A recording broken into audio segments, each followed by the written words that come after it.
محترم ناظرین، السلام علیکم۔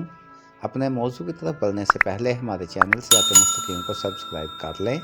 اور ساتھ ہی گھنٹی کے بٹن کو دبا دیں تاکہ ہماری ہر نئی ویڈیو آپ تک پہنچتی رہے۔ آج کا ہمارا موضوع صحیح بخاری جلد نمبر 1 حدیث نمبر 17 ہے۔ ہمیں حدیث بیان کی یعقوب بن ابراہیم نے، ان کو ابن علیہ نے، وہ عبدالعزیز بن صہیب سے روایت کرتے ہیں، وہ انس رضی اللہ عنہما سے، وہ نبی کریم صلی اللہ علیہ وآلہ وسلم سے نقل کرتے ہیں،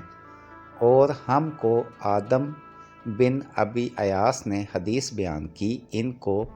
شیبہ نے، وہ قتادہ سے نقل کرتے ہیں، وہ انس رضی اللہ عنہما سے کہ نبی کریم صلی اللہ علیہ وآلہ وسلم نے فرمایا،